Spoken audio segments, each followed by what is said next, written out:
Hello everyone, myself Suman Mehta, and today I will teach you the content center state relation, that is the part of second chapter in civics, federalism.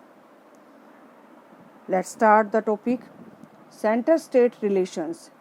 Restructuring the center state relations in one more way in which the federalism has been strengthened in practice.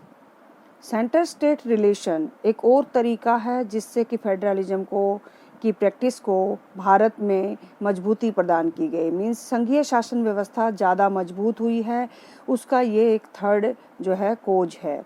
How the constitutional arrangements for sharing power work in reality depends to a large extent on how the ruling parties and leaders follow these arrangements. Constitutional arrangement के through power को share करने का जो काम है, reality में ये depend करता है बड़े लेवल पर कि वहाँ के जो रूलिंग पार्टीज हैं या लीडर्स हैं वो इन अरेंजमेंट को कैसे फॉलो करते हैं या कैसे इनको इम्प्लीमेंट करवाते हैं। इस बात पर ज़्यादा ये जो है निर्भर करता है कि वहाँ का फेडरलिज्म सिस्टम या कॉन्स्टिट्यूशनल प्रोविजंस जो हैं वो कितने हद तक सफल होंगे। फॉर ए लॉन्ग टाइम, लंबे समय तक same party ruled both at the centre and in most of the states.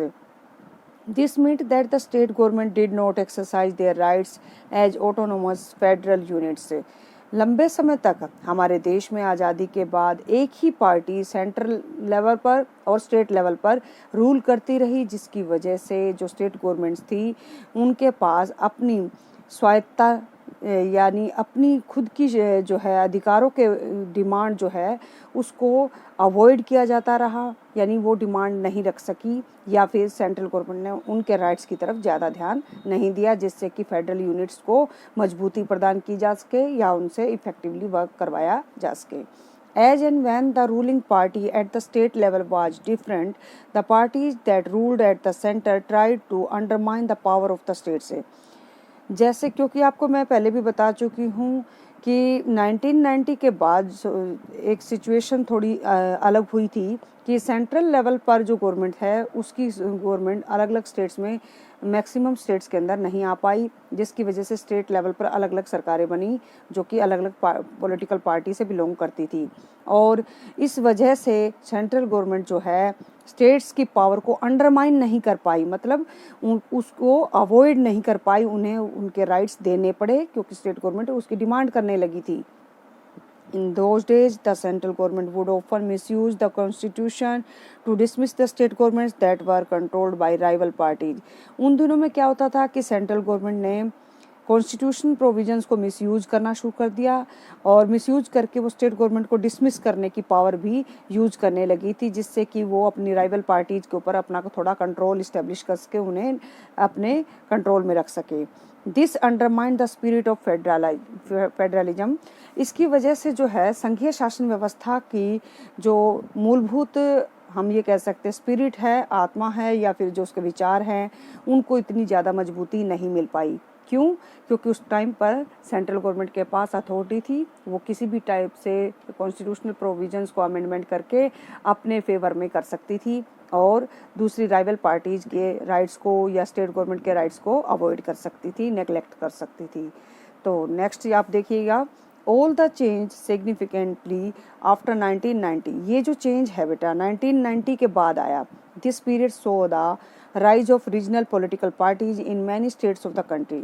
इस पीरियड के दौरान हमने देखा कि जो रीजनल पॉलिटिकल पार्टीज हैं वो बहुत ज़्यादा देश के अलग अलग राज्यों में बनने लगी थी, उभरने लगी थी, पावर में आने लगी थी। This was also the beginning of the era of the coalition government. ये वो समय था जब गठबंधन सरकार का युग शुरू हो चुका था। मीन्स वो समय आ चुका था जब सेंट्रल लेवल पर कोलिशन गवर्नमेंट बन चुकी थी, यानी मोर देन 2 पार्टीज ने मिलकर सरकार बनाई थी। Since no single party got a clear majority in the Lok Sabha, the major national parties had to enter into an alliance with many parties including several regional parties to form a government at the center.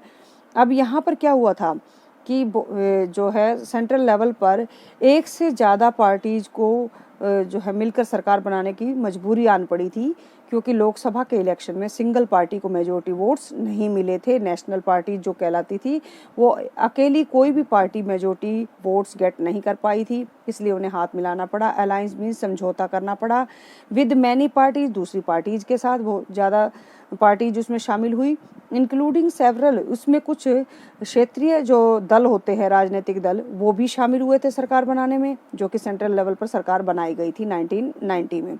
This led to a new culture, इससे एक नए culture की शुरुआत हुई। Power sharing का एक नया formula establish हुआ और respect for the autonomy of the state governments, और अलग अलग स्टेट गवर्नमेंट की जो ऑटोनॉमी थी, स्वायत्ता थी, यानी खुद का अधिकार यूज करने का जो उनका राइट था, उसको रिस्पेक्ट दी गई। This trend was supported by major judgment of the Supreme Court that made it difficult for the central government to dismiss state governments in an arbitrary manner। अब यहाँ पर ये जो ट्रेंड था बेटा, ये ट्रेंड जो है एक जजमेंट के बाद इस्टेब्लिश हुआ था, जो कि सुप्रीम कोर्ट ने अपना एक जजमेंट दिया था, जिसमें सेंट्रल गवर्नमेंट को स्टेट गवर्नमेंट को डिसमिस करने के राइट्स को जो है रोकने के लिए कह दिया गया था। यानी सुप्रीम कोर्ट ने ऑर्डर जारी किया था कि सेंट्रल गवर्नमेंट अपनी मर्जी से कभी भी अपने आर्बिट्रेरी मनमाने तरीके से जो है स्टेट गवर्नमेंट को बार बार बदल नहीं पाएगी। This federal power sharing is more effective today than it was in the early years after the constitution came into force। ये जो फेडरल पावर शेयरिंग है बेटा, ये आज बहुत ज़्यादा प्रभावशाली बन चुकी है, जबकि ये कॉन्स्टिट्यूशन जब लागू हुआ था तब इतनी नहीं थी। यानी कि अब ये क्या है कि काफ़ी सारे अमेंडमेंट के बाद जो हमारे कॉन्स्टिट्यूशन में अमेंडमेंट हुए हैं, उसकी वजह से काफ़ी हद तक जो है कंट्रोल्ड सिचुएशन में आ चुकी है। सेंट्रल गवर्नमेंट अपने आर्बिट्रेरी मैनर में इनको चेंज नहीं कर सकती है, या उसे कंसेंट लेना पड़ता है अदर गवर्नमेंट्स का, अगर वो कोई कॉन्स्टिट्यूशनल प्रोविज़न को चेंज करना चाह रही है या पावर शेयरिंग फॉर्मूले को कुछ अमेंडमेंट करना चाह रही है। तो नेक्स्ट पेज पर देखते हैं बेटा, एक और लिंग्विस्टिक डाइवर्सिटी ऑफ इंडिया, जिसके बारे में बेटा आपको काफ़ी इम्पोर्टेंट टॉपिक है ये, मैं बताना चाहूँगी कि काफ़ी हद तक इसके क्वेश्चंस तीनों फॉर्मेट में आते हैं, जो कि 1 मार्क में होते हैं, 3 मार्क्स में भी हो सकता है और 5 मार्क्स में भी हो सकता है। तो इसको ध्यान से पढ़िएगा बेटा। How many languages do we have in India, भारत में हम कितनी भाषाएँ बोलते हैं। The answer depends on how one counts it, इसका आंसर डिपेंड करता है कि कोई इसे कैसे काउंट करता है। The latest information that we have is from the census of India held in 1991। 1991 का जो सेंसस इंडिया का आया था, यानी जनगणना जो हुई थी, उसके अनुसार जो सूचना हमें प्राप्त हुई है इस बुक के according, this census recorded more than 1500 distinct languages which people mentioned as their mother tongues.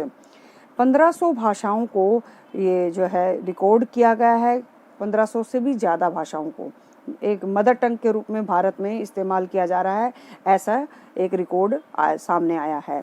These languages were grouped together under some major language, ये लैंग्वेजेज कुछ मेजर लैंग्वेजेज के अंडर में आती हैं। फॉर एग्जांपल अगर हम कहें, ये वेरी इंपॉर्टेंट टॉपिक है बेटा, यहाँ से अंडरलाइन जरूर कीजिएगा। 1500 डिस्टिंक्ट लैंग्वेजेज जो कि किसके अंदर आती हैं, मदर टंग के रूप में यूज की जा रही हैं, इससे भी ज़्यादा, लेकिन साथ ही साथ ये कुछ मेजर लैंग्वेजेस के अंडर में आती है। For example language like Bhojpuri, Magadhi, Bundelkhandi, Chhattisgarhi, Rajasthani, Bhili और many other were group together under Hindi, ये सारे हिंदी के अंडर में आते हैं। ये 1 मार्क का इंपॉर्टेंट क्वेश्चन यहाँ पे ये आएगा कि हिंदी के अंडर में आने वाली अदर लैंग्वेजेस के नाम बताइए, और इसके अलावा लैंग्वेज डाइवर्सिटी को डिफाइन कीजिए या डिस्क्राइब कीजिए। ये 5 मार्क्स में या 3 मार्क्स में क्वेश्चन भी अराइज हो सकता है। Even after this grouping, the census found 114 major languages। अगर हम इस टाइप से ग्रुपिंग करते हैं, जैसे हिंदी के अंडर में ये सारी भाषाएं डाली गई हैं, तो भी इस सेंसस के अकॉर्डिंग 114 जो है मुख्य भाषाएं हैं भारत के अंदर जो बोली जा रही हैं या जिसमें काम किया जा रहा है। Of these, 22 languages are now included in the 8th schedule of the Indian Constitution and are therefore called scheduled languages। अब इस लाइन को भी बहुत ज़्यादा आपने इम्पोर्टेंस देनी है कि 8वीं अनुसूची जो कि भारतीय संविधान की है, उसके अंतर्गत 22 भाषाओं को जो है अनुसूचित भाषा का दर्जा दिया गया, स्केड्यूल्ड लैंग्वेज का स्टेटस दिया गया है। Other are called non scheduled languages, दूसरी भाषाओं को हम क्या कहते हैं, गैर अनुसूचित भाषाएं।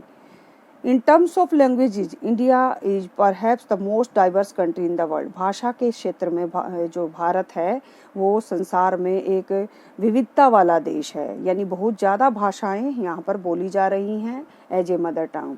A look at the enclosed table makes it clear that no one language is the mother tongue of the majority of our population। इस टेबल के थ्रू हम जान सकते हैं कि भारत के अंदर बेटा जो है कोई एक भाषा का हम कह ही नहीं सकते कि मेजोरिटी में लोग यहाँ पर इस भाषा को ज़्यादा इस्तेमाल करते हैं।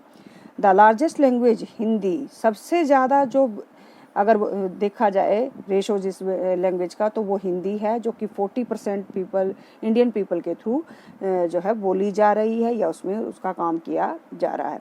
If we add to that all those who knew Hindi as their second or third language, the total number was still less than 50% in 1991।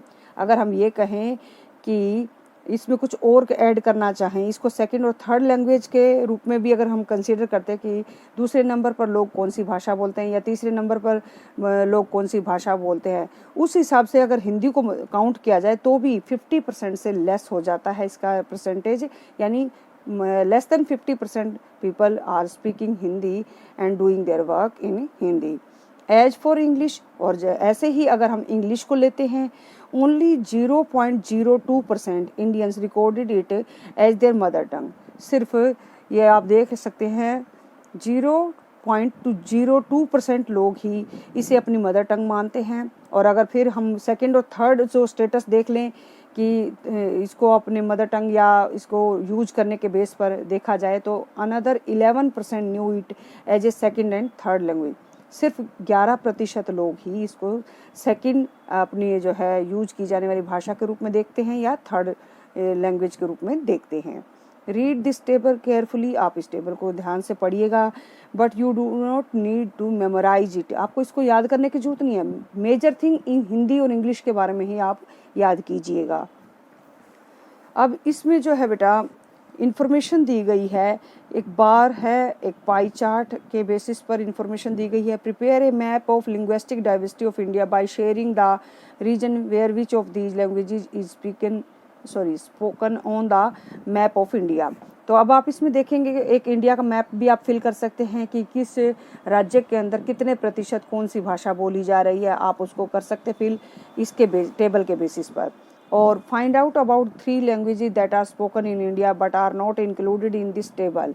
3 ऐसी भाषाएं जो भारत में बोली तो जाती हैं लेकिन इस जो है टेबल के अंदर उसका जिक्र नहीं आया, तो उसको आपको फाइंड आउट करके बताना है।